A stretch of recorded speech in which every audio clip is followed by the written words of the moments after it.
Bismillahirrahmanirrahim. Alhamdulillahirrabbilalamin. Bapak Ibu sahabat tercinta yang Allah muliakan, kita sudah membahas sebagian tentang amalan kita bisa musnah karena gibah dan fitnah. Ya, jangan lupa gibah itu diambil dari kata ghaba yaghibu ghaib. Ghaib itu artinya menunjukkan ada ketidakhadiran. Jadi kalau kita membicarakan seseorang, lalu dia ada di situ dan dia dengar, itu bukan gibah. Tapi kalau orangnya tidak ada, lalu apa? Sekiranya dia tahu, dia nggak suka si orang itu kategorinya gibah. Dan gibah ini ternyata kalau kita baca ada hadis yang sangat populer sekali. Atadruna mal muflis, manil muflis, kata Nabi. Tahukah kamu siapakah orang yang bangkrut? Qalu al muflis, mereka mengatakan muflis itu di kalangan kami man la dirhamalahu wala mata'alahu. Orang yang berjualan boro-boro untung, modalnya habis. Ya, rugi, habis, ludes. Faqala, kata Nabi, innal muflisa min ummati, yang saya maksud dengan orang yang bangkrut dari umatku, ya'ti yaumal qiyamati, dia di hari kiamat itu membawa amalan bisolatin, wasiyamin, wazakatin. Jadi rukun Islam itu dia lakukan. Sholatnya rajin, tahajudnya rajin, saum Senin Kamisnya rajin, zakatnya rajin. Tapi qad syatama hadza wa qadzafa hadza. Kadang dia itu menuduh, memfitnah seseorang. Kadang orang itu menggibah seseorang. Ya. Bahkan safaka dama hadza. Dia dengan omongan-omongan itu bisa menumpahkan darah. Maksudnya gini, dengan fitnah itu orang bisa berantem kan? Dengan gibah itu orang bisa bermusuhan kan? Fayu'ta hadza min hasanatihi wa hadza min hasanatihi. Maka orang itu kan banyak amalnya, tapi karena sudah gibah ke si fulan, diambil amalnya untuk si fulan.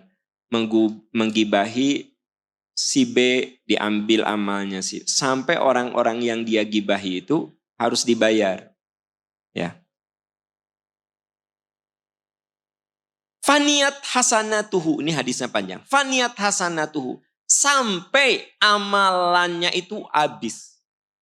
Ayuqdoma alaihi ma'ukhid, untuk membayar keburukan dia terhadap orang-orang. Ya itu keburukannya teh ngagibah, adu domba, ngomongkeun batur gitu. Ya. Sampai amalannya habis. Lalu ukhidza min khotoyahum. Akhirnya dipindahkan teh. Saya menggibah ustadaan, ya. Maka ustadaan sebagai manusia boleh jadi pernah berbuat dosa. Dosanya teh dilempar ke saya. Saya sudah ngomongin Pak Engkon. Pak Engkon sebagai manusia pasti ada dosa. Dosanya dilempar ke saya. Ya. Pak Ilham diomongin ku saya, lempar. Akhirnya uriha finnar. Orang itu benar-benar kehabisan amalnya dan akhirnya masuk neraka. Makanya judul kita musnah dengan fitnah dan hari ini kita akan membahas atau akan melanjutkan ada gibah yang dibolehkan. Ini aratoh kieu. Sumringa. Oh, ada yang boleh. Nah, Ustadz Aan, sebelum kita membahas yang boleh itu apa, kita lihat dasar ayatnya. Surat An-Nisa ayat 148. Surat An-Nisa ayat 148. Gibah yang dibolehkan. An-Nisa ayat 148. Kita baca ta'awudz bersama-sama. A'udzu billahi minasy syaithanir rajim. La yuhibbu yuhibbullahu al-jahra bis-su'i minal qawli illa man zulim. Wa kana Allahu sami'an alima. Sadaqallahul azim. Allah tidak menyukai perkataan buruk yang diucapkan secara terus terang. Jadi Bu, manusia itu kan suka menilai, benar gak sih? Pernah nggak terbersit di pikiran Anda gitu ya? Di pikiran Anda. Baju Pak Am jika baju, ya mah contoh. Ya. Di hati dan pikiran Anda nggak keluar, tapi Anda baju Pak Am kayak taplak meja nusi mama. Ya, teka luar eta omongan teh. Bukan, itu tidak dihukumi. Alhamdulillah. Ya, akan dalam hati dan pikiran, ya kan? Gitu. Tidak, iya mah saya ingin cerita, mau menjelaskan ayat ini, gitu. Ya, cuma dina hati, gitu. Nih, kalau di luar mah istri tadi gini, ayo mama. Di imah mah dicarekan. Di pikiran Anda. Padahal boleh jadi di mall dituntun, di rumah gak dituntun. Ya. Karena ada yang di mall dituntun, di rumah dijongklokeun. Ada kan? Nah, Anda teh kepikir gini, di depan orang mah nih, ka istri teh nih kayak sayang. Di imah mah dimarahin. Tapi itu di otak Anda, di otak saya, di pikiran saya. Itu belum kena hukum. Allah tidak menyukai, tapi ingat, walaupun tidak punya hukum, istighfar Bu. Astagfirullahaladzim. Gitu, aku udah suudon. Ya. Kayak tadi, di pikiran Anda, baju Paan kayak taplak meja. Astagfirullahaladzim. Gitu. Ya. Jadi artinya istighfar. Tetap kudu istighfar. Tapi belum kena hukum sebenarnya. Illa la yuhibbullahul jahra bisu. Allah tidak menyukai perkataan buruk yang diucapkan secara terus terang. Ani. Baju si Pak Am. Nah ini apa? Mulai al-jahro. Diomongkan. Setuju enggak? Kayak taplak meja. Urang teh tadi dina hate gitu. Nah, dosa tak etam. Udah jadi dosa etam. Ya. Tapi illa man zulima, kecuali orang yang dizolimi. Gitu. Orang yang dizolimi. Allah Maha mendengar, Maha mengetahui. Jadi kalau kita membicarakan, ya, mengutuk Israel karena perbuatan mereka, daeta mah membela orang yang dizolimi. Atau misalnya gini, ya kan gitu. Pak Am diajak bisnisnya sama Kang Aan, iya. Jangan, aku juga ditipu. Iya mah contoh Ustaz, contoh. Nah, itu boleh. Karena saya pernah dizolimi sama dia. Jangan sampai dia menzolimi Anda. Paham? Nah, makanya Islam itu mengajari kamu tidak boleh. Allah tidak menyukai perkataan buruk yang diucapkan secara belak-belakan begitu. Kecuali kalau dizolimi. Kamu nolong orang. Ya muntah diomongin kasihan nih. Bisa tertipu. Ya gitu. Teteh dilamar ku Pak Wahyu. Iya. Entong. Nah gitu. Playboy. Oh ya Pak Wahyu. Tapi bukan Wahyu ini. Pak Wahyu ini dari mana? Bukan. Emang Wahyu Ciamis. Jadi Anda bilang, teteh aku mah kamu ya dilamar oleh siapapun nggak masalah.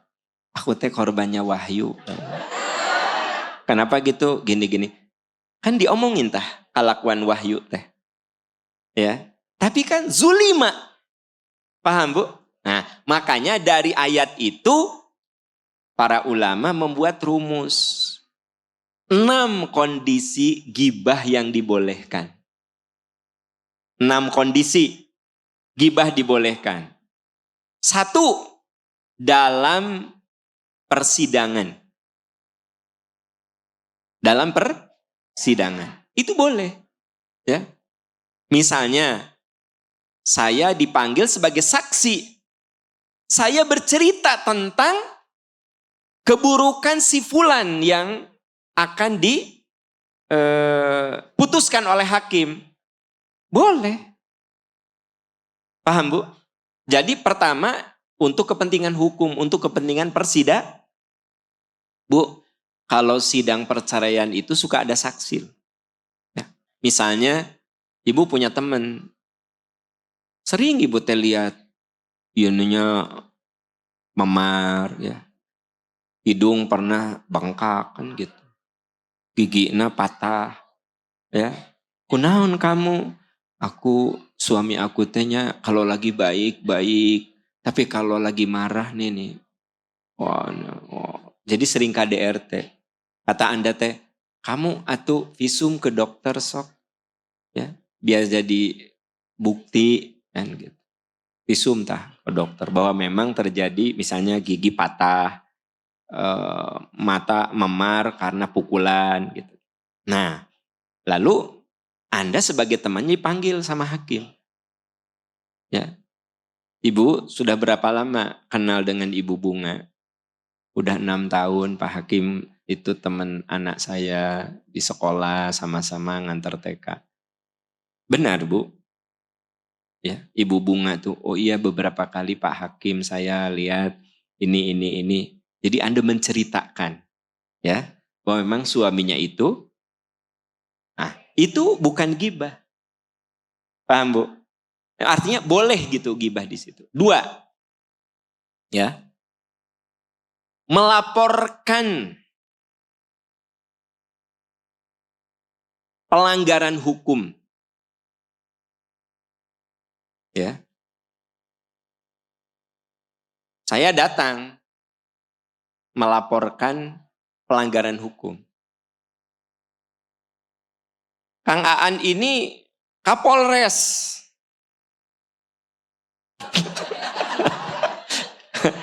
Cocok kan kalau jadi Kapolres? Kapolres.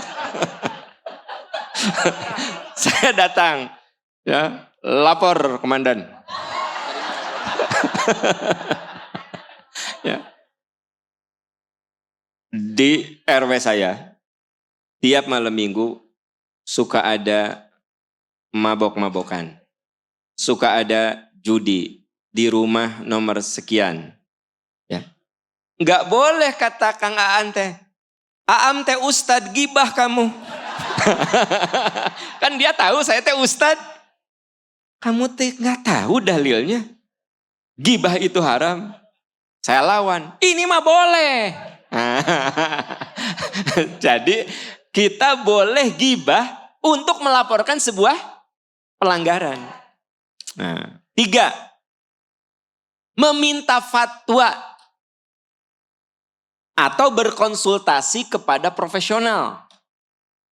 Meminta fatwa atau konsultasi kepada Bu profesional teh seperti psikolog, dokter, ya, gitu. Kalau meminta fatwa mah seperti ke ulama gitu, ya. Misalnya, saya bilang Ustadz Aan, saya minta solusi, ya.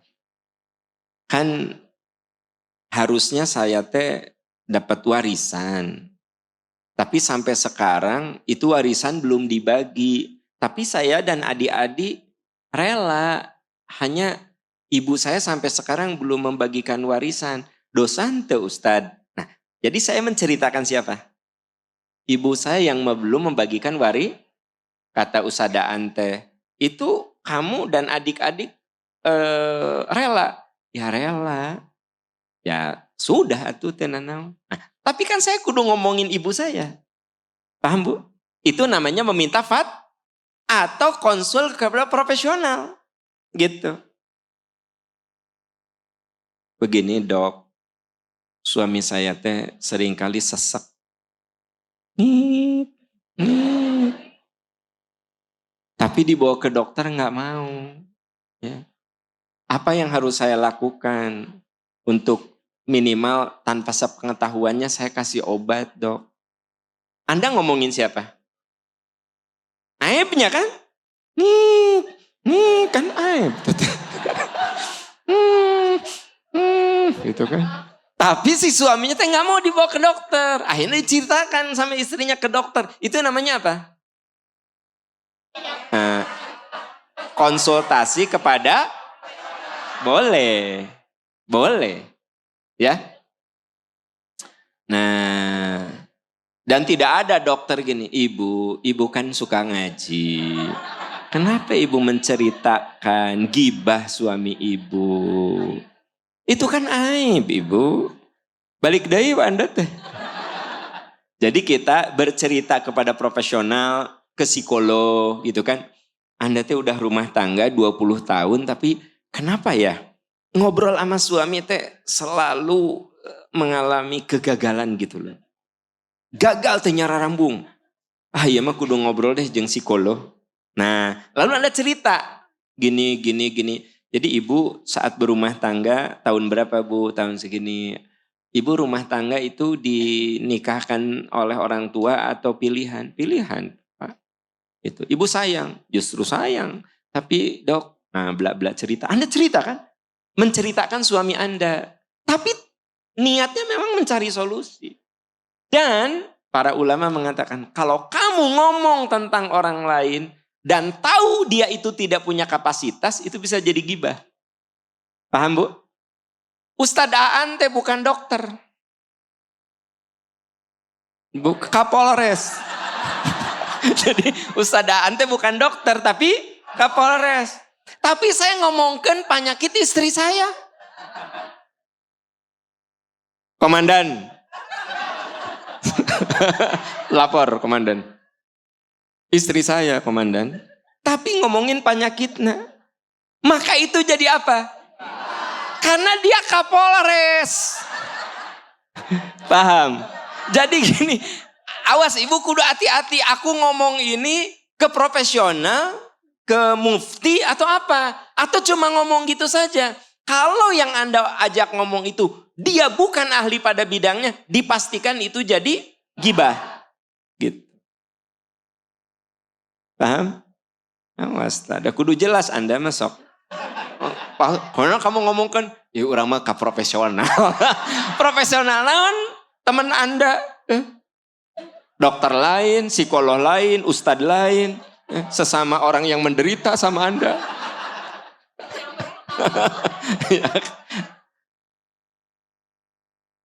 Kalau curhat, sharing, ya sekali lagi, sharing dalam arti kita tahu bahwa dia bisa jaga amanah. Dan ibu tidak detil menceritakan aib. Cuma menceritakan masalahnya. Ya. Nah yang yang keempat. Ya. Mengingatkan agar terhindar dari kejahatan. Mengingatkan agar terhindar dari kejahatan. Baik personal ataupun lembaga. Ya, misalnya gini, kamu mau umroh, jangan dengan travel itu kapok orang terlantar. Ya, aku juga sampai dari Madinah itu ya, jamaah grup aku pulang nate beli tiket masing-masing. Terlantar, jangan pakai travel itu lagi. Pakai aja Percikan Iman Tour and Travel. Tamat top. Boleh gitu? Boleh. Jadi Anda menceritakan travel yang pernah nipu Anda. Matak Bu, hati-hati kalau ngasih rekomendasi teh kudu yang benar. Ya. Misalnya percikan iman dari tahun 2005, sekarang 2000, seberapa tahun tah? Enggak mungkin kita mempertaruhkan nama 18 tahun yang kita bangun, kemudian jamaah terlantar gitu. Enggak mungkin. Tapi travel no kakara 3 bulan kan gitu. Dia mah 1 tahun, 2 tahun, enggak ada beban kan. Ditutup sama pemerintah, enggak ditutup. Nanti Anda teh kalau ngasih rekomendasi travel, kudu yang benar. Bukan apa-apa. Kudu yang benar-benar fix. Kumaha tah kalau teman Anda teh diterlantarkan. Dan itu teh banyak kejadiannya. Dicabut itu izinnya. Tapi dia gak ada beban. Wong baru keluarnya juga. Baru 1 tahun, 2 tahun dicabut izinnya. Ya sudah. Kalau kita 18 tahun. Kasarnya mendingan rugi. Daripada 18 tahun reputasi kita hancur. Nah gitu loh. Paham Bu? Jadi gini. Termasuk mengingatkan. Termasuk mengingatkan tadi. Ya. Saya misalnya pernah ditipu oleh seseorang. Dalam bisnis. Kamu mau bisnis dengan si fulan? Aku itu persis kayak gitu. Ya. Aku teh dijanjikan untungnya sekian persen. Aku udah ngemodal 50 juta. 3 bulan mah bener. Aku teh dapat bagi hasil. Kak dia 50 juta aku teh. Lewat. Jangan deh. Nah berarti boleh. Itu gibah kan? Tapi mengingatkan publik agar terhindar dari kejahatan personal, perorangan, atau lembaga. Yang kelima, ya, kita boleh gibah dalam kondisi di mana pihak tertentu melakukan kejahatan. Jadi pihak tertentu melakukan kejahatan. Saya diperas oleh Pak Engkon. Datang ke Kapolres. Komandan, lapor. Nah, jadi saya sering lapor. Ya, gitu. Ya ada babaturan atau Kapolres. Nah, jadi kan selalu siap. Dia mah gitu, siap. Laksanakan. Nah, jadi seperti gini, melaporkan korupsi. Tapi jadi dalam kondisi di mana pihak tertentu melakukan kejahatan. Sama kita dilaporkan kejahatan. Ya. Jadi melaporkan korupsi, melaporkan pemerasan, ya, melaporkan manipulasi itu bukan gibah, bukan. Itu boleh. Yang keenam, ya, menandai seseorang dengan kekurangan fisiknya. Bu, saya ingin tanya. Menandai seseorang dengan kekurangan fisiknya atau fisik yang khasnya. Kayak begini Bu, yang namanya gibah itu apa kemarin? Dzikruka akhoka fima yakrahu. Kamu membicarakan orang dan orang itu nggak suka, ya kan? Gitu. Misalnya saya menyebut nama, sebut saja namanya Abdullah. Pokoknya nanti ketemu sama Abdullah. Abdullah nu mana? Maaf ya, itu yang jalannya itu parual pareol. Ya, jalannya oleng. Jadi mun jalannya teh oleng, tak Abdullah eta. Pokoknya khas dah dia mah. Paham Bu? Nah gitu. Pokoknya kamu di terminal nanti temuin namanya Abdullah. Abdullah nu mana? Pokoknya pitak lah zaman teh pitak. Pitak teh opat. Pitak. Dia mah pitak tapi tara pakai topi. Sekalinya pakai topi pasti bodas topina. Gitu.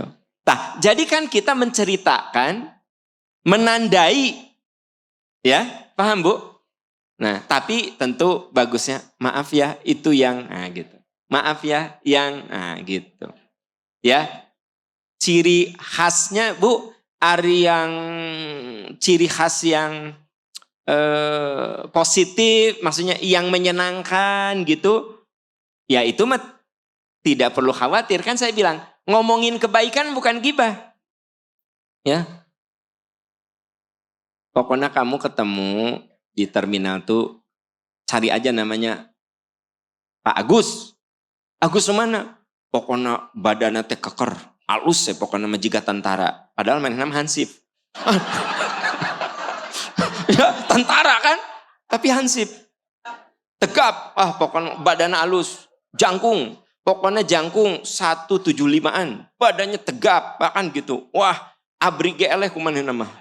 Body mah, kan pangkat maneh no eleh. Gitu. Nah, jadi kan sisi positif mah tidak disebut ghibah, ya. Pokoknya kamu temuin di kampus, cari yang namanya bunga. Nu mana? Pokoknya nu kulitna alus juga bae susi. Nah, itu kan bukan ghibah ya, teman. Jelas kebagusannya. Makanya menandai seseorang dengan kekurangan fisiknya. Karena kalau bicara kekurangan itu kan suatu yang tidak disukai, paham? Nah, tapi kita benar-benar tidak bermaksud menghinakan. Makanya suka punten ya, maaf ya, yang gini gitu. Ya. Oke, itu 6 kondisi saudara-saudara di mana tidak disebut sebagai ghibah. Dalam sidang perkara, dalam melaporkan pelanggaran atau keonaran ya, melaporkan keonaran. Meminta fatwa kepada ulama atau kepada profesional ya kan gitu. Terus mengingatkan publik agar terhindar dari kejahatan perorangan atau lembaga. Lalu melaporkan di mana ada kejahatan secara terang-terangan ya. Terus menandai seorang dengan kekurangan fisiknya tapi tidak bermaksud menghinakannya. Itu ghibah yang dibolehkan. Sekarang fitnah. Masih ingat definisi fitnah? Kemarin sudah disinggung. Ketika orang bertanya, ya Rasulullah apa itu ghibah? Dzikruka akhaka fima yakrohu. Ghibah itu kamu ngomongin saudaramu dan dia kalau tahu nggak suka dengan omongan itu. Ya Rasulullah bagaimana yang kita omongkan tuh ada pada dia. Kata Nabi, iya itu namanya ghibah. Jadi ghibah mah memang benar ada pada orang itu. Mah mobil anyar, kredit dia mah. Ahli kredit dia mah. Ya. Saya tuh gak suka digituin. Tapi emang bener. Kredit. Mah mobil halus, hutang di mana-mana. Dia mah banyak inilah menunjukkan kaya tapi sebenarnya loba hutang di mana-mana. Aku gak suka itu, denger itu. Tapi emang benar. Itu namanya apa? Ya ghibah. Jadi ghibah itu emang benar. Nah kata Nabi, kalau yang kamu omongkan itu tidak benar, faqad bahattahu. Itu kamu sudah menuduh, memfitnahnya. Gitu ya. Memfitnah. Ya. Nah, jadi fitnah itu perkataan bohong tanpa berdasar pada fakta. Ya. Dengan maksud menodai kehormatan orang lain. Jadi perkataan bohong tanpa berdasarkan kebenaran, tanpa berdasarkan fakta. Disebarkan dengan maksud apa tadi? Menjelekan atau menodai kehormatan. Jadi memang orang yang memfitnah itu ada target menodai. Ya. Ada target merusak kehormatan dan martabat. Itu ciri khas dari apa? Fitnah. Nah, saudara-saudaraku tercinta, fitnah ini banyak dibahas di dalam Al-Quran. Tetapi fitnah dalam arti yang tadi, ya, yang tadi itu yang mana? Menebar perkataan bohong, tidak ada dasar, untuk menjatuhkan martabat, kehormatan, untuk menodai ya martabat dan kehormatan. Nah, di dalam Al-Quran itu tidak menggunakan kata fitnah, tapi menggunakan kata qadzaf. Apa? Artinya menuduh tanpa bukti. Qadzaf. Qadzaf. Enggak, saya lagi mau menjelaskan dulu sama Anda. Qadzaf, menuduh tanpa bukti. Ya. Nah, ini dijelaskan di An-Nur ayat 23. Qadzaf itu namanya. Ya. Nanti akan saya jelaskan ayatnya. Anda tulis aja dulu. Yang kedua, buhtan. Buhtan itu kebohongan besar. Itu di An-Nur ayat 16. Jadi gini, ada menuduh tanpa bukti, itu namanya qadzaf. Ada kebohongan besar itu benar-benar fatal, ya. Nah, surat An-Nur ayat 16. Terus ada lagi ifkun. Ifkun. Ifkun. Berita bohong.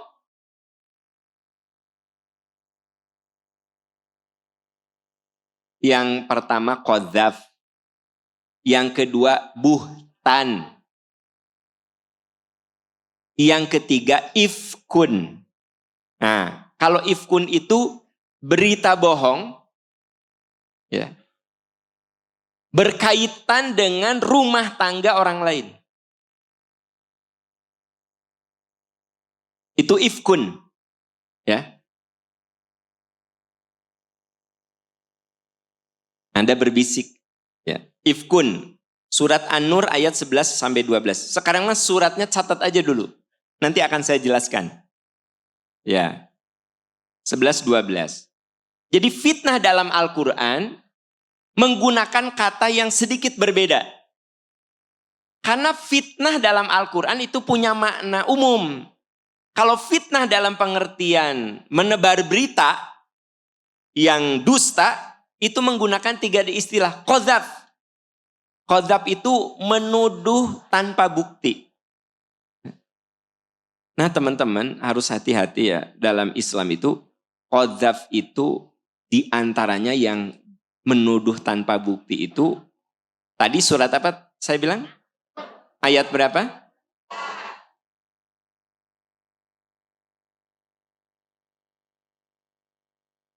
Ya. Nah, ya. Surat An-Nur, ya. Ayat berapa tadi? Nah, termasuk, mohon maaf, menuduh berzina. Itu qadzaf.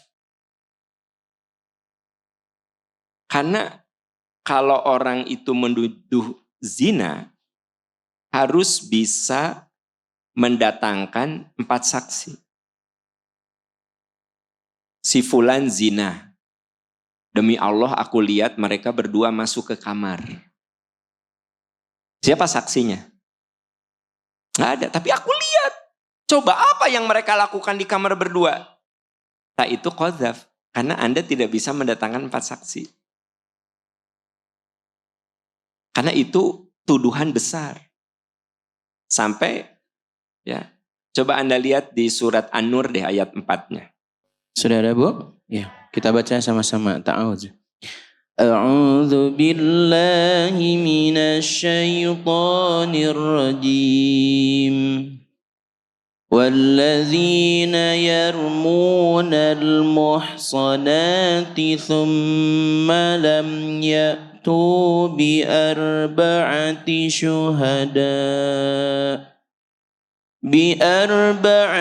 شهداء فاجلدوهم 80 جلدة ولا تقبلوا لهم شهادة أبدا وأولئك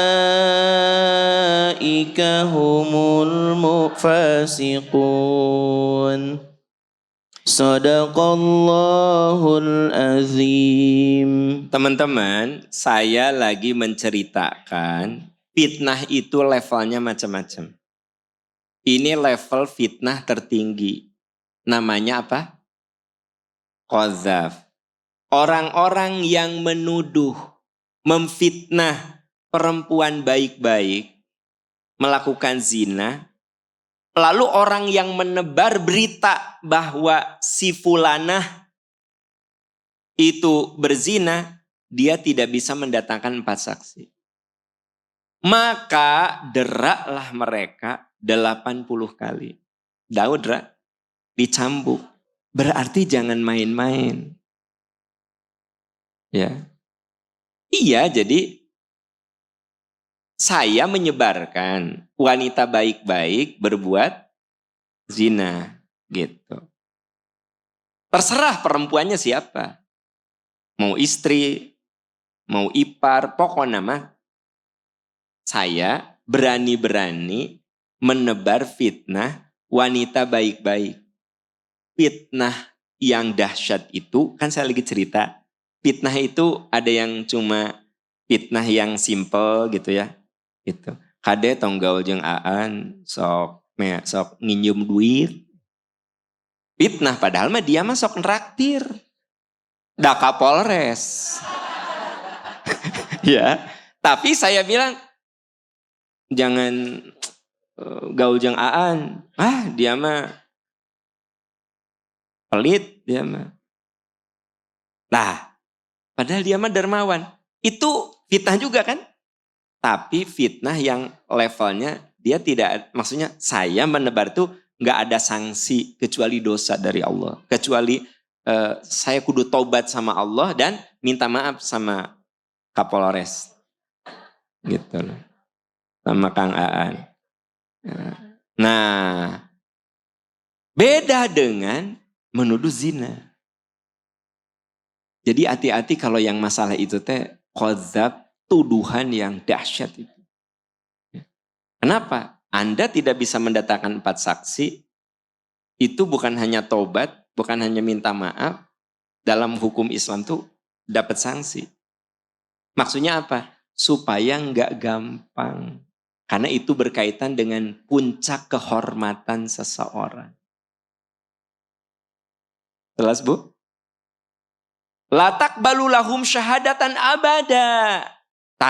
Kalau orang itu menuduh, memfitnah seseorang wanita yang baik-baik itu berzina, tapi dia tidak bisa menunjukkan saksi 4 orang, bukan hanya didera 80 kali, dia tidak bisa jadi saksi sampai kapanpun. Jadi saksi nikah nggak boleh. Iya dia ya. Jangan kamu menerima kesaksian mereka untuk selama-lamanya. Artinya gini, martabat dan kehormatan orang tuh kudu dijaga. Paham ya? Jangan sembarang ngomong. Jangan sembarang menyebarkan. Apalagi persoalan yang sangat private. Kan ini ayatnya jelas nih. Orang yang menuduh perempuan yang baik-baik berbuat zina. Disebar sama dia teh. Si fulana, si bunga. Wah, dia mah tukang zina sih. Tapi dia tidak bisa menunjukkan 4 saksi.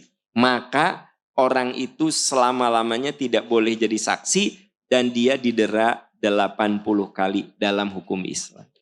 Ulaikumul fasiqun. Gitu.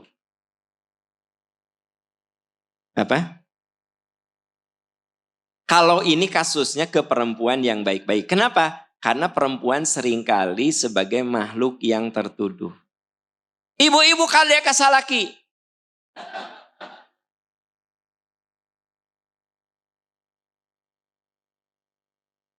Anda mah gini, ya untung ya kasusnya perempuan. Jadi, Bu, ibu teh kalau urusan yang gini nggak boleh sembarang. Apalagi ke suami, bapak apalagi ke istri, nggak boleh. Anda kalau ibu tidak bisa mendatangkan 4 saksi, nah berarti itu fitnah. Tidak bisa diterima. Urusan benar dia melakukan, itu mah urusan dia dengan Allah Subhanahu wa taala. Urusan dosa dia. Paham? Kok nggak paham gimana Anda teh? Paham? Enggak, Pak. Nah, enggak. Asa jelas siapanya? Ya, gimana, Kang? Apa? Dari CCTV. Sabar orang tanu nontonnya. Berarti saksina opat. Iya, tas CCTV itu kan ayo nonton opatan. Iya. Iya. Jadi gimana kalau jelas-jelas CCTV ini jelas? Kan gitu. Berarti kan Pak Engkon ningali. Nanti ditanya, Pak Ilham benarkah? Iya, saya lihat di CCTV. Iya kan gitu.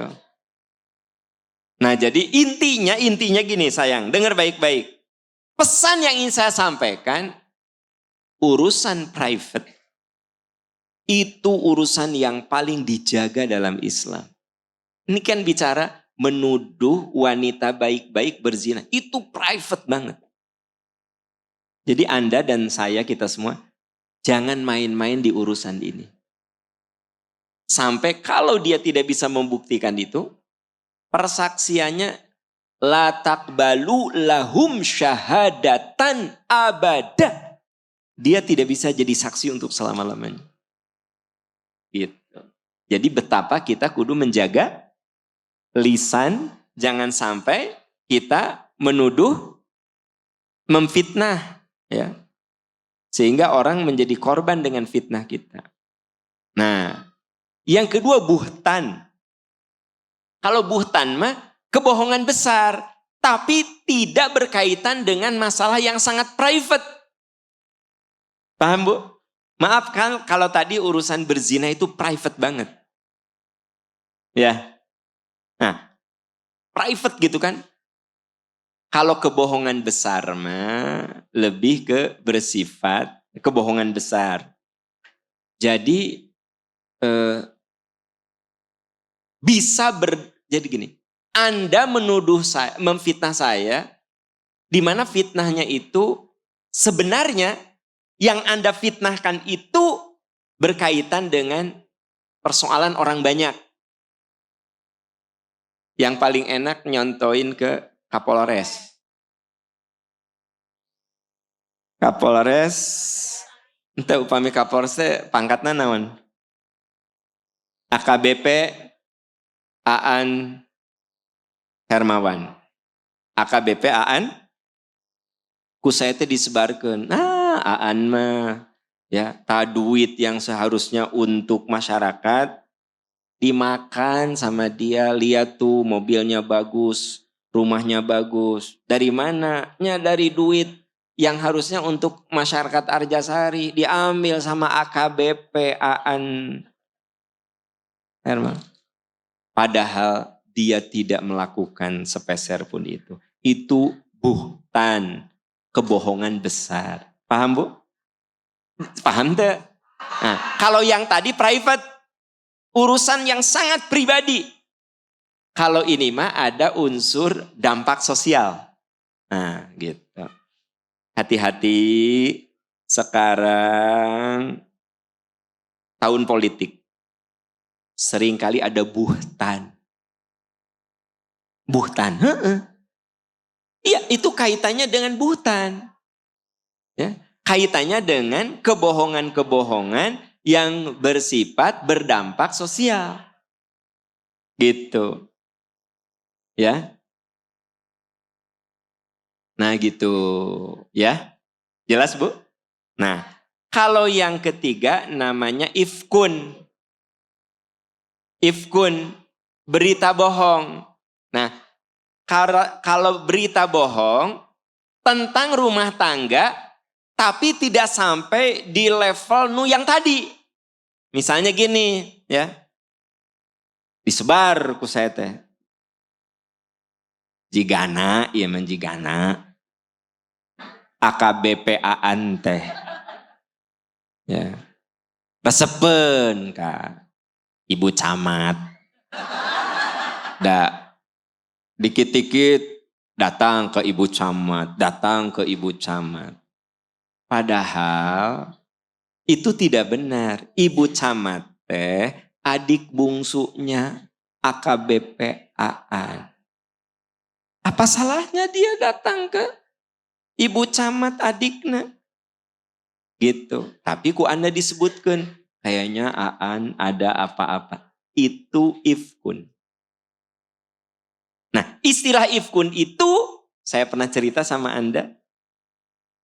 Sayyidah Aisyah radhiyallahu anha difitnah, ya, berselingkuh dengan sahabat yang menolong beliau, gitu. Ya, maka itu disebut ifkun. Ustadz Aan ulang ngajar. Di jalan lihat ada orang yang mau pingsan kekelayangan. Dengan kebaikannya dibawalah karena mobilnya. Langsung dibawa ke puskesmas.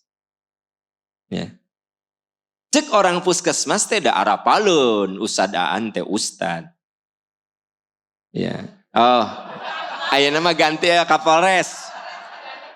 Nah, berganti perannya Kapolres, ya kan? Arapal atuh Pak Kapolres. Beliau itu berniat baik, lihat orang di pinggir jalan kayak keleyang-keleyang gitu kan. Ternyata memang dia itu mau pingsan. Refleks dibawa ke mobilnya, dianterin ke puskesmas. Kata orang puskesmas teh, rupi nama istri nuka dua. Nah,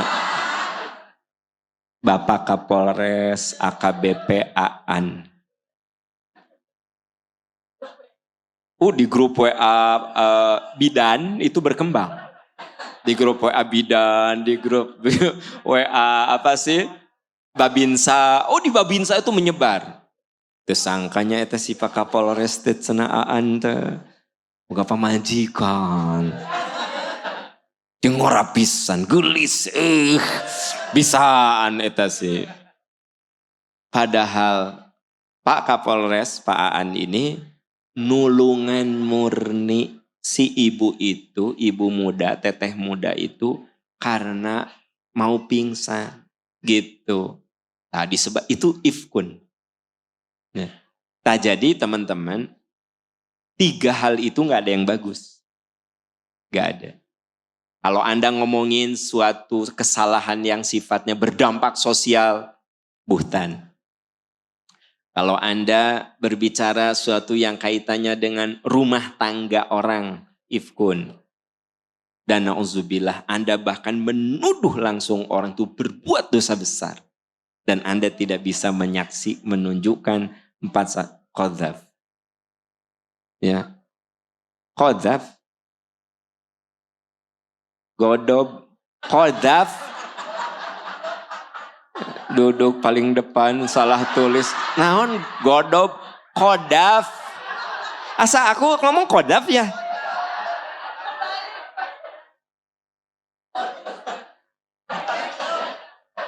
Sina eut.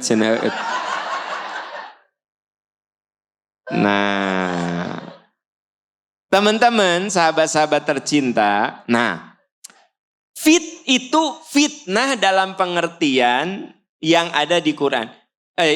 Fitnah dalam pengertian spesifik.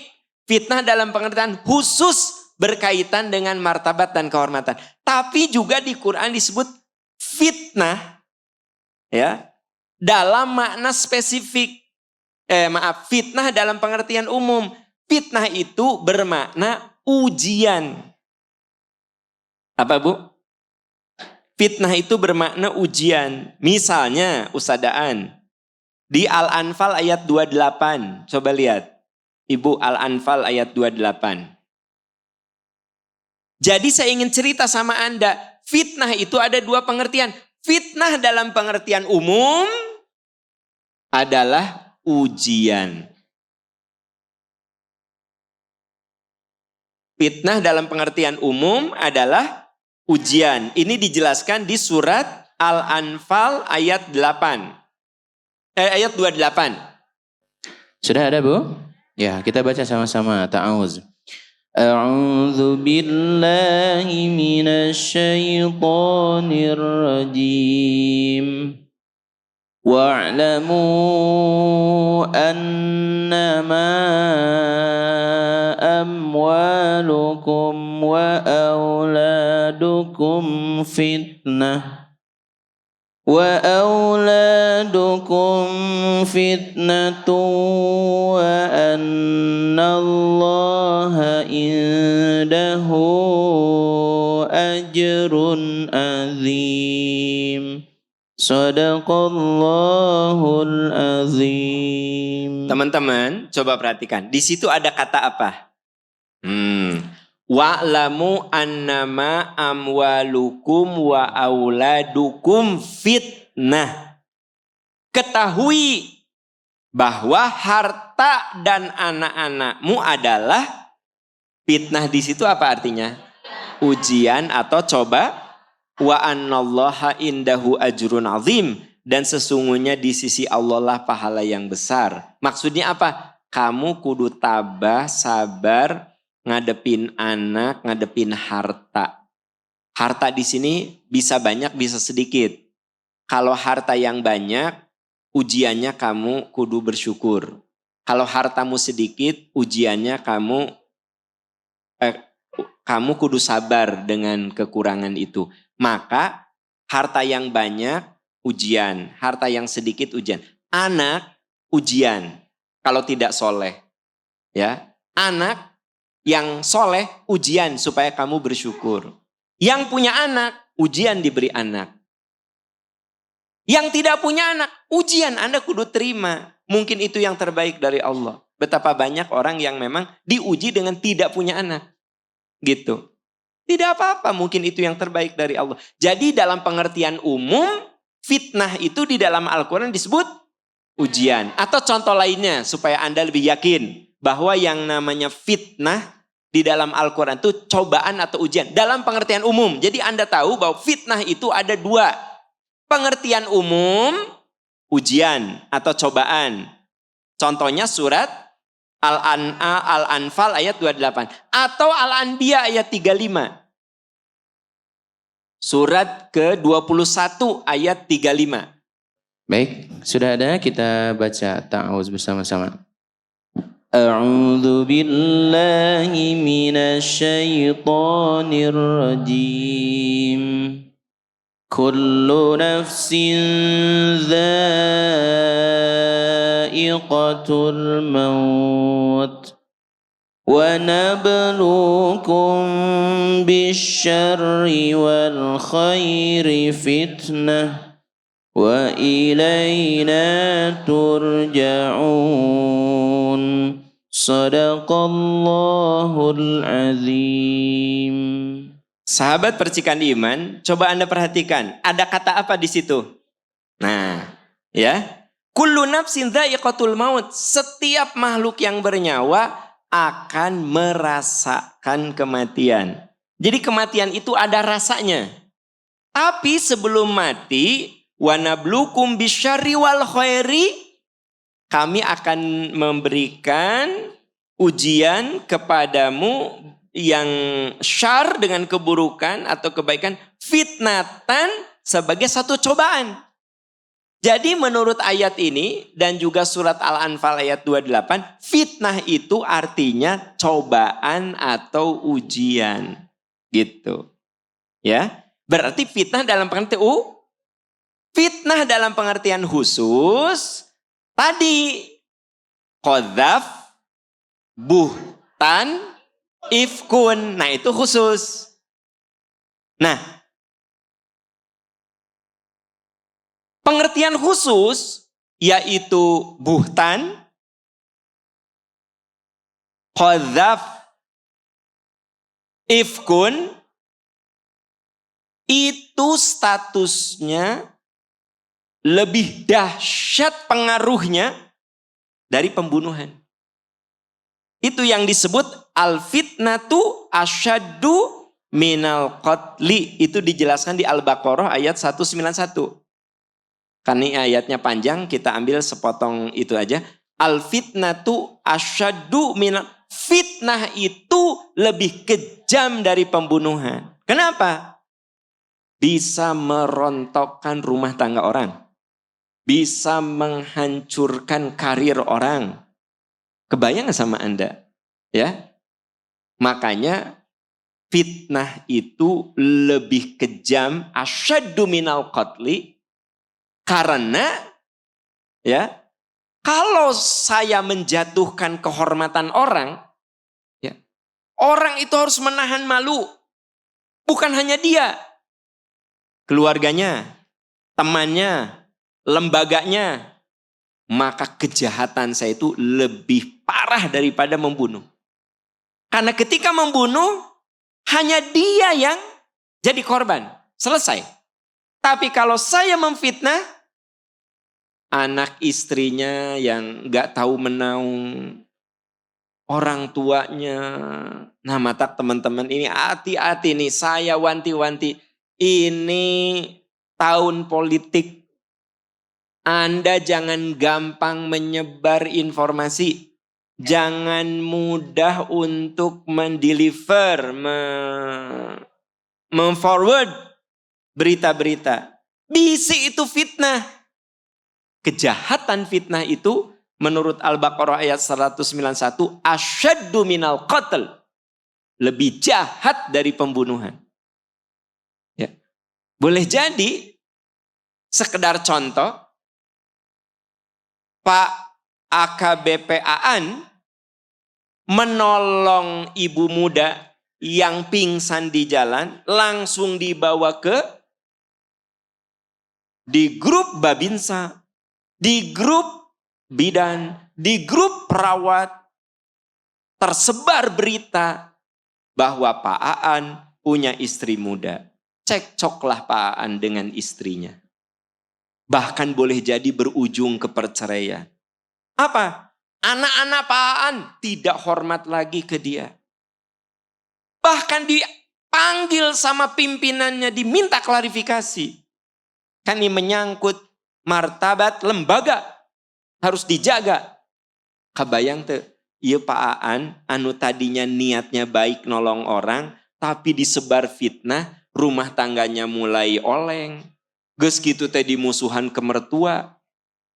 Sehingga beas tiap bulan ditahan ku mertua teh dikirim. Ya. Beas ya. Sama gas.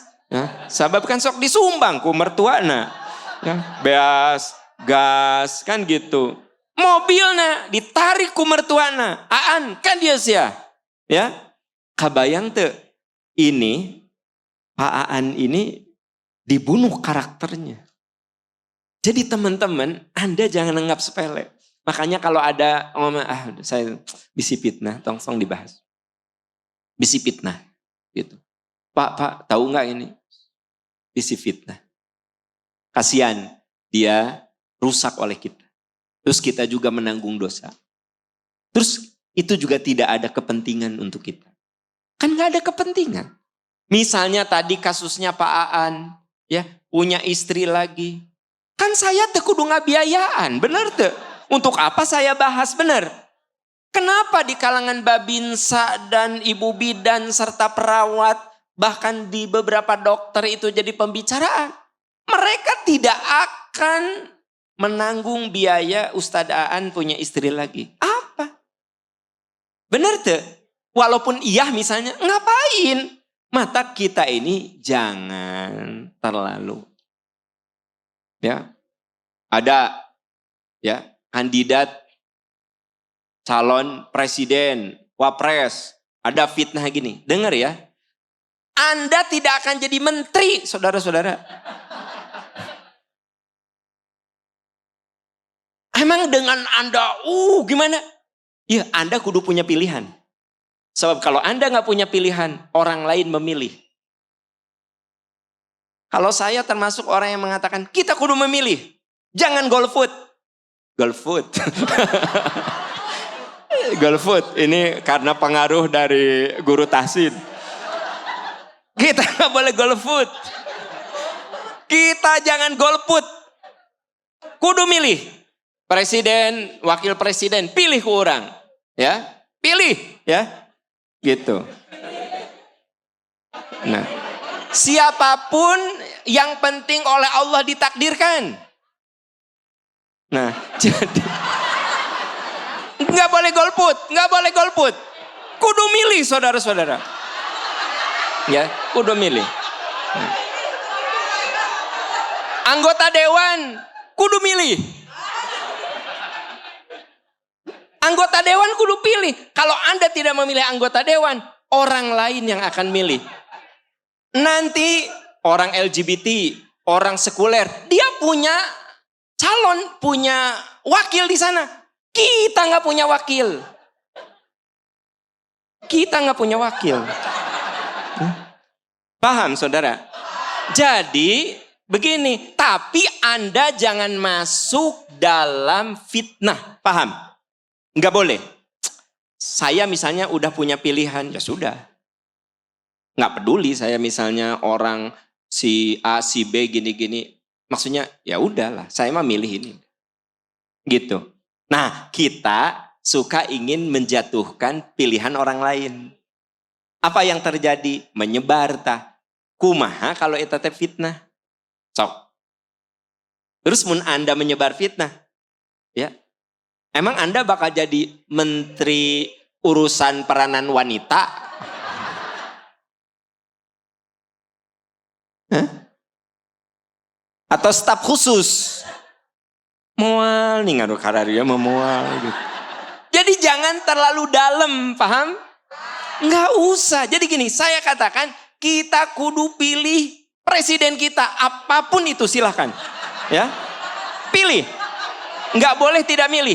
Pilih. Nah, anggota dewan pilih. Pilih. Sebab kudu ada wakil kita di sana. Ingat, ya. Kudu ada wakil di sana. Tapi jangan memfitnah. Ingat itu. Nggak boleh. Saya nggak sepaham dengan pilihan Kapolres. Tapi tidak perlu saya kemudian menjelekkan. Nggak usah. Pak Aan, iya mah misal. Iya jadi ustadz ya. Ustadaan, saya mah cenah Pak milih iya, saya mah milih iya. Ya sudah. Silakan saja. Semua orang punya pilihan. Tapi kudu milih. Yang tidak boleh memfitnah, paham? Nggak boleh memfitnah. Nggak boleh. Kenapa? Al-fitnatu asyaddu minal qatli. Anda kudu tahu, fitnah itu lebih kejam dari pembunuh. Dan kita berkontribusi menjatuhkan martabat kehormatan yang bersangkutan. Padahal belum tentu beliau melakukan itu. Nah, hati-hati. Jadi ini ayat nih, pembahasan kita ini sangat kontekstual. Sampai dengan nanti Februari, saudara-saudara sekalian. Sampai dengan iya kudu dijaga ya materi ini. Mungkin nanti saya ulang-ulang ya materi. Kan gitu. Biarin Anda bosen juga. Ya. Nanti pas Januari teh musnah dengan fitnah dan asa udah babi teh beda lagi. Kenapa? Ini kudu diulang-ulang. Saya tidak mau umat Islam mengalami seperti 5 tahun lalu. Berantem. Ada yang DKM-nya diturunkan. Karena beda pilihan dengan sekretaris dan bendahara. Ada mertua yang tidak mengakui mantunya. Ada yang bercerai. Ada yang kuburannya dipindahkan. Iya ada bu.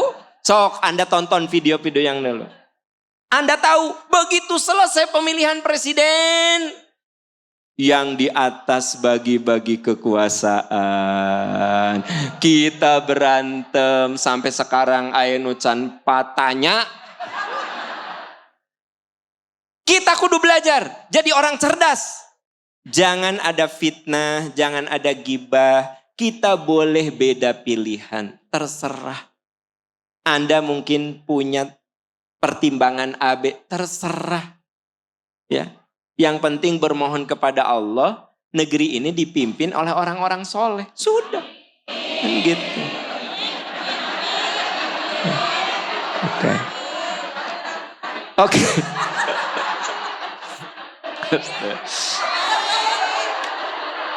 Sulit kalau ngobrol jeung jamaah tuh. Kadang-kadang. Kurang ngomong apa, diarahkan kemana. Gitu. Nah, saudara-saudara, saking fitnah itu dahsyat. Berarti fitnah itu dahsyat. Nabi SAW dijatuhkan kehormatan dan martabatnya melalui fitnah. Paling tidak saya menemukan dalam Al-Quran ada 5 fitnah. 1, Nabi difitnah sebagai penyihir. Ya. Walid bin Mughirah itu tokoh intelektual Mekah mengatakan, Muhammad mah awas hati-hati, tukang sihir. Banyak orang kalau ngomong itu terpana. Ikut tuh ajaran agamana. Awas, Muhammad itu tukang sihir. Nah gitu. Ya. Jadi Nabi itu difitnah sebagai tukang. Padahal Anda tahu dalam Islam itu sihir haram. Syirik. Tapi Nabi malah disebut. Nah gitu. Itu oleh Walid bin Mughirah. Terus Nabi dianggap sebagai tukang dongeng. Ahli dongeng. Jadi Quran eta kumpulan dongeng Nabi Muhammad. Jadi kalau Nabi sedang menyampaikan Quran, dongeng. Ya. Jadi artinya Quran itu dianggap seperti novel. Seperti fiksi, cerita fiksi. Ya. Jadi Nabi Muhammad itu disebut penyihir, disebut orang yang suka ngarang-ngarang. Lalu karangannya itu ditulis di Al-Quran. Gitu. Terus mereka teh pinter gini. Kamu tahu kan Muhammad mah pinter kan. Jadi Nabi itu dari zaman dulu teh terkenal cerdas. Fatonah, cerdas. Kan ayah nu dari dulu teh terkenal bodoh. Hah? Si Eta jadi pejabat. Baheula mah bodoh kan gitu ayah. Padahal dulu, oh iya dari dulu gue pinter dia. Nah gitu. Kabayang teh, kan ayah orang nu dari awal, wah si itu jadi pejabat. Oh memang dia mah pinter. Wah udahlah. Pokoknya orang ke sekolah jeung dianya. SD, SMP, SMA. Enggak pernah ranking 2. 1 terus. Ya, dia memang pinter. Nah jadi Nabi Muhammad mah, Muhammad mah fatonah, cerdas. Saking cerdasnya, jagoan saya bikin dongeng. Sampai dongeng nate puisi-puisinya bagus. Adanya di Quran. Nah zaman dulu teman-teman, orang cerdas itu orang yang hebat itu bisa bikin puisi-puisi yang membuat orang terheran-heran dengan puisi itu. Nah Nabi Muhammad menyampaikan Quran sehingga saking dahsyatnya itu puisi-puisi dongengnya Muhammad ini hebat. Gitu. Tapi kan seperti muji tapi menjatuhkan. Yang ketiga, Nabi itu dituduh, difitnah, berkolaborasi dengan jin. Yang gitu mah pasti di backing. Backingnya jin. Nah kan gitu. Jadi Nabi Muhammad itu dianggap bersekutu dengan jin. Ya. Oh ya lupa tadi suratnya ya. Dituduh bahwa Quran itu dongeng bohong, cerita masa lalu. Itu di Al-Furqan ayat 4. Nabi dituduh bersekutu dengan jin. Asy-Syu'ara 221, 222. Lalu Nabi Muhammad itu dianggap orang gila. Ya, ini yang keempat. Ya, yang keempat. Yang keempat, Nabi Muhammad tuh dianggap orang gila, difitnah orang gila. Nah, ini mah dijelaskan di Al-Qalam ayat 1 sampai 6. Sampai ada kata-kata wa ma sahibukum bimajnun. Muhammad itu tidak gila. Jadi teman-teman, enggak, ini mah contoh bahwa betapa dahsyatnya fitnah sampai Nabi Muhammad itu difitnah tukang sihir, difitnah tukang bikin cerita-cerita bohong, dongeng. Jadi Quran itu disebutnya cerita bohong kata mereka. Terus, wah, namanya Muhammad mah berkolaborasi dengan jin, dibantu ku jin. Nah, terus Muhammad mah orang gila. Nah, yang kelima, Nabi Muhammad itu katanya ongkoh nabi tapi dikhianati ku istrina. Eta nu hadithul ifki, cerita dusta tentang Aisyah yang dituduh berselingkuh, ya, gitu. Ya. Sampai Allah menurunkan mengklarifikasi tentang bersihnya Aisyah dari tuduhan itu. Surat An-Nisa ayat 11 sampai 12. Surat An-Nur ayat 11 sampai 12. Jadi surat An-Nur ayat 11 12 itu sebenarnya ayatnya sampai ayat 22, tapi intinya 11 12 menceritakan bahwa apa yang orang-orang tuduhkan kepada Aisyah itu tidak benar.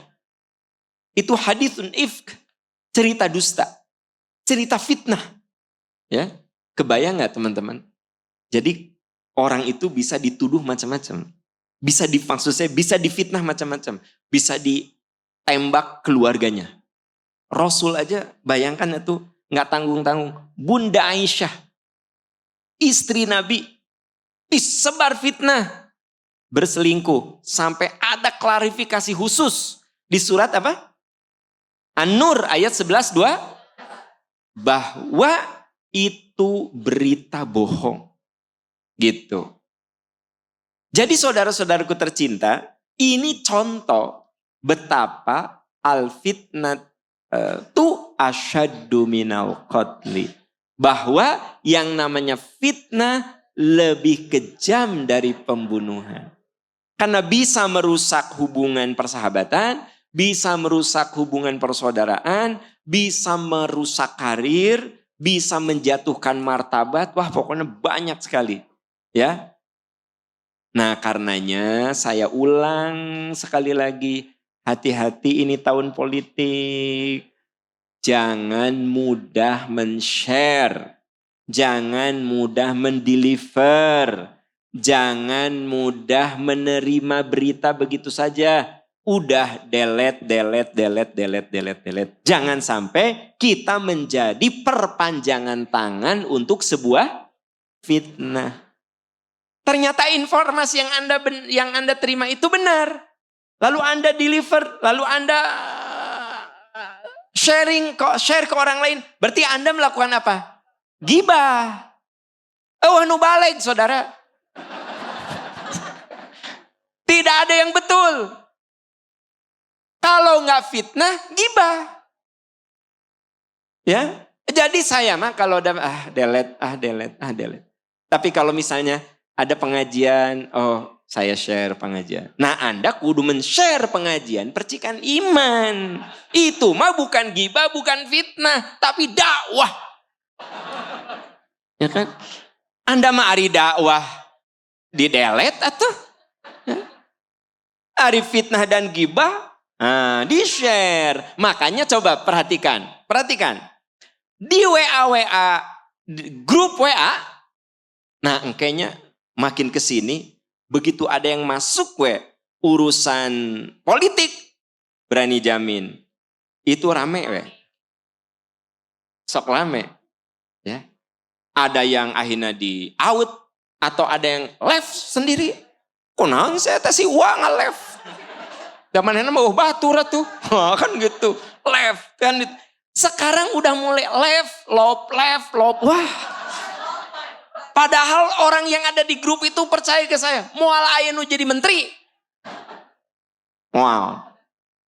Jadi untuk apa sih sampai di grup yang gitu-gitu dibahas, dilibatkan. Akhirnya kita hubungan persaudaraan keruh, ya, persahabatan pecah. Bahkan ada yang sekarang ini sudah bikin grup baru. Dia tadi keluarkan. Ya. Tadi genepan, karena seorang eta teh suka menebar wae fitnah, diingetin. Geus lah, itu mah urusan politik mah jangan dimasukkan atuh. Kita punya pilihan dah masing-masing. Tuh we. Hari di out nggak enak. Akhirnya nu genepan teh bikin walimaan. Pas ketemu teh meni jempling atuh. Padahal orang mah limaan rame dah. Dia we jempling sorangan, nya kan tinggal sorangan sebenarnya mah. Gitu. Dibikin grup baru, ya. Bu, sayang, Bapak, yuk kita berpikir lebih matang, lebih dewasa. Dengar ya, saya ngomong gini berulang-ulang mengatakan bukan anti politik. Kita ini harus punya pilihan. Harus. Dan saya termasuk orang yang mengatakan jangan golput. Golput itu membuat orang yang tidak suka terhadap Islam menang itu saudara-saudara. Suaranya menang dia. Kita tidak punya wakil di sana. Ya, tapi Pak Am cenah nggak ada pilihan. Minimal Anda pilih partainya. Kan orangnya terkenal. Misal, gitu loh. Jadi Anda jangan mengartikan saya anti politik. Enggak. Ya. Kalau Ustadz Aan ya, minta izin ke saya tidak akan mengisi materi lagi karena mau mengkampanyekan dirinya sebagai calon anggota dewan, ya, anggota legislatif, saya izinkan. Ya. Kan Quran mah aya deui nu sejen aya Ustaz Asep dan lain sebagainya. Misalnya Ustaz saya izin ya sampai dengan Februari saya tidak akan ngisi. Kenapa? Saya caleg untuk DPR RI Pusat Ustaz. Kus saya didoakan. Kenapa? Nyatu mendingan orang-orang jujur yang ada di sana daripada orang-orang yang gak jelas. Ya, saya doa usadaan, saya doakan. Sok, mungkin ke tawaf oge saya doakan kan gitu. Bahkan saya bilang, udah istirahat saja dari tahsin. Sok. Nah, daripada saya milih orang yang gak jelas, gak geje gitu kan. Di sana apa gitu? Atau orang-orang yang punya ilmu, punya kapasitas, punya idealisme, pilih sama kita. Siapa lagi yang memilih mereka kalau bukan kita? Gitu. Saudara. Minggu depan akan dibahas cara menyikapi gibah dan fitnah. Cara menyikapinya gimana? Ya. Ya. Penyihir mah itu dalam sirah nabawiyah. Tadi saya bilang Walid bin Mughirah. Nah, sirah nabawiyah ya. Nah, jadi insya Allah minggu depan akan kita bahas cara menyikapi gibah dan ya Bapak Ibu, mari kita akhiri dengan doa kafaratul majlis. Subhanaka Allahumma wa bihamdika asyhadu an la ilaha illa anta astaghfiruka wa atubu ilaik.